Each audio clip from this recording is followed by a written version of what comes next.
fearing to create a successor in a mentality that you fear they might overtake you is destroying what you have created by yourself.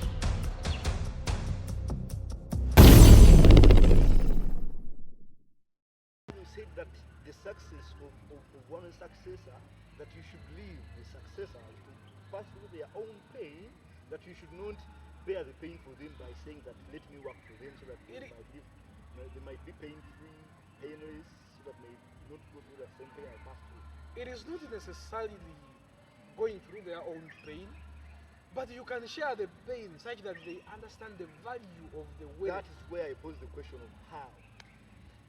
Sharing the pain with these people.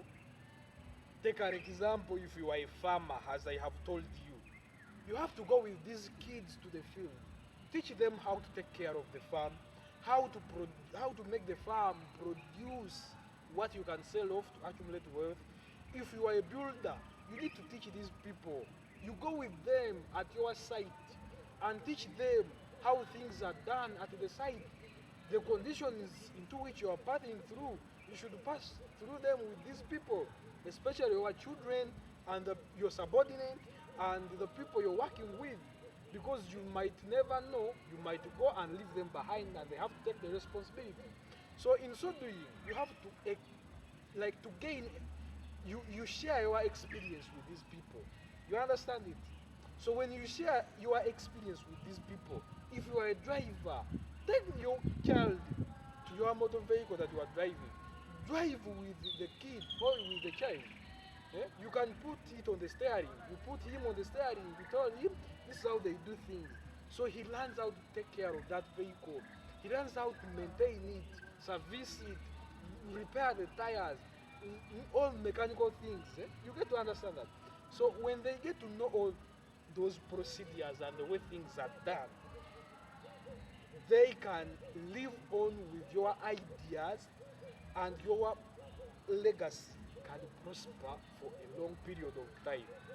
Mr. Seriang, at this very point is where I pose another question to say that what is the importance of sharing your history, the pain that you passed through as the founder, as the father, as the foundation stone on which the company built, as the father of the family? What is the pain of share? What is the importance of sharing this pain in securing the success of the next generation? It is not necessarily pain. You are terming it as pain. So it is as if you are saying working is a curse rather than a blessing. Sharing the history of the struggle that you passed through to achieve all that. Call it experience. Okay, experience. So when you share experience, all the procedures with these people that are near to you or are closer to you, it helps them understand the value of the wealth you have accumulated, the price of the wealth you have accommodated. So by understanding the value of the wealth that you have accumulated, it is very difficult for someone to lead to total destruction of this wealth. It will be in his mind to keep this wealth such that the next generation is also find it, since that he has also found you with it. It will be in his brains and his head to make sure that this generation passes on from, this wealth passes on from generation to generation. Mr. Seriang, that's where I pose another question. Ask that what is the importance? Because at some point you've said that we should go with the children and show them how to engage them with business, show them how to work. But what is the importance? Don't you think that somehow it is important also to delegate to them a measure of responsibility and give them delegate to them some responsibilities? Like what is the importance of that? Of course, you cannot share experience with someone when you have not delegated some little responsibility. For example, I mentioned about this employment of being a driver or this work of being a driver. So if you are a driver, there is no need of you going in the far place and then you get someone to be a turnman on the vehicle. You make your son a turnman. So by making him a turnman, that means you've already given them a responsibility. They feel that they are responsible in taking care of this vehicle. So by so doing, you've already, by sharing experience, or by going through the experience, or by going through the turmoil with these people, you've already given them a responsibility. So it will make them feel that they are entitled to do such and such an activity. Mr. Siriange, on that point of delegation, someone is a father, he or she is assuming all fatherhood roles, but what is the importance? Sometimes, don't you think it is important that sometimes you leave your children and give them some little responsibilities and see that with your absence, how do they manage, and mark them how they have been able to manage it with your absence, as you test them that anytime you die, you see. That's what I've been talking about.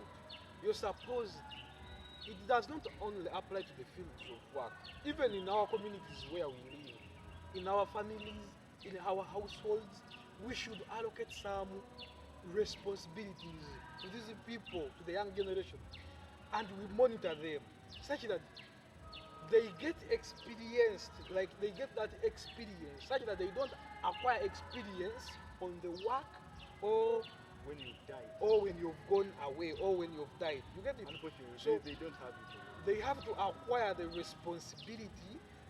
When they acquire that responsibility, it will enable them to understand what feet have you stood in, and what feet, excuse me, and what feet are you standing in. So when they understand that, that's when they will never disappoint you even in your absence. Mr. Siriange, it is at this very moment that I would like to bring you to this, that most of the people, even if they're even fathers, they feel like they are getting threatened whenever they delegate some powers to their children, even if it is the CEO of the company. They feel like this person might overthrow them. They feel like these people, if they give some responsibility to them, they feel like it is a threat to their supremacy, to their alpha and omega. What can you tell to these people? That is the mistake that we should never do. Fearing to create a successor in a mentality that you fear they might overtake you is actually destroying what you have created by yourself. Is destroying what you have created by yourself. When you fear that you will be overtaken or you will be overthrown, that's the first step to your collapse. So, if you fear to create a successor, that is a mistake that you should not do.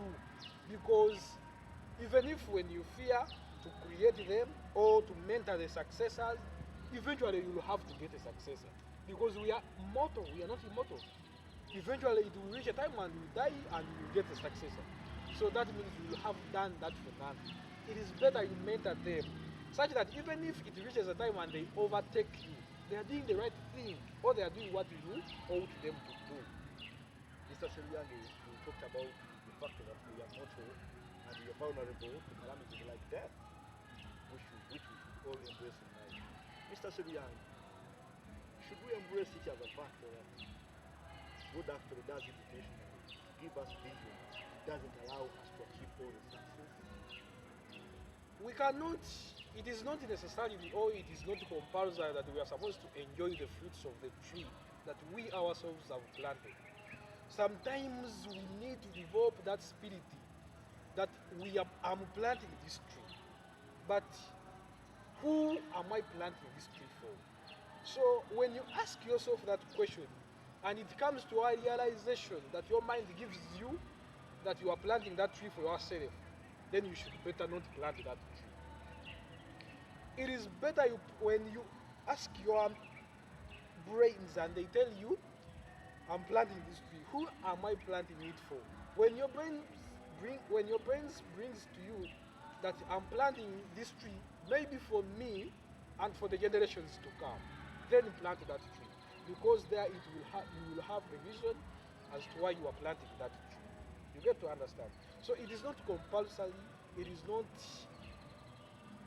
a fact of life that we are supposed to enjoy the fruits of each and every initiative and activity that we have started. You mean that some success is not going to be achieved by you? That you mean that if you have a vision, maybe for an initiative, a project, a company, anything, that if you have a vision, the vision is not all 100% yours to achieve. Or Actually, if it was 100% for yours to achieve, by this time, Africa, some African countries would be still under colonialism. Because when you look at some countries or when you look at some communities, the people that started the revolutions for liberating them were not there when they were being liberated. Martin Luther King was not there when the blacks were receiving their freedom in America. He was not there when the workers' movement was prospering. But he started it.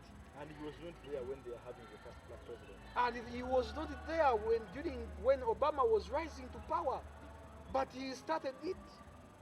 Malcolm X was not there when when the black race in America was gaining its prosperity and gaining all its human rights. Malcolm X was not there. So it is not compulsory and it is not a must that we should enjoy the fruits of each and everything we have started. Sometimes we as Africans, we need to have that spirit that let me do this for the sake of the future. The only problem is that we Africans are very short-sighted. When someone talks about 5 years from now, we think it is too far. That's why we are running behind. The Chinese by now, they are discussing on how China will relate with Africa 100 years to come. And when will not be there. But none of them will not be there. Even if one will be there, they will be completely insane and useless. But they are discussing about it for the future generation. So that's the weakness with Africa. We are so short-sighted about certain development things that will lead our future generations to prosperity.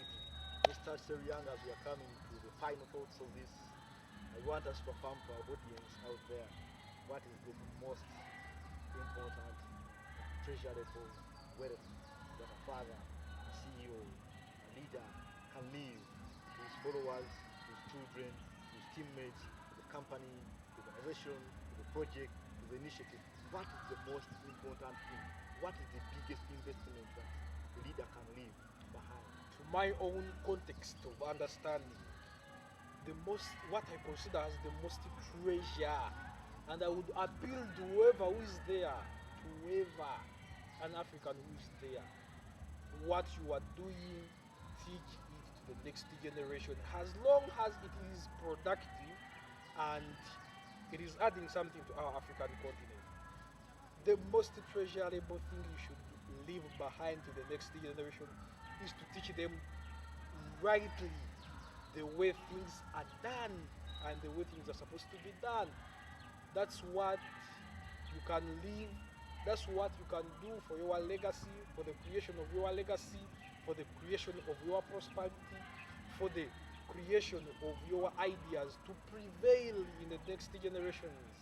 That's the only treasurable thing one can leave behind, is to teach those that have stayed behind the way things are done, the way things are supposed to be done, the way things will be done, and the way things are being done. So, Mr. Seriang, you mean that education and preparing the next generation is much more better than working for the next generation? Actually, we are not supposed to work for the next generation. We are supposed to prepare it, to put conditions that are favorable for them to work And face their struggle. and face the struggle. We should not leave complicated situations or areas to them. We are supposed to solve these problems in the start such that, and we teach them how to do it.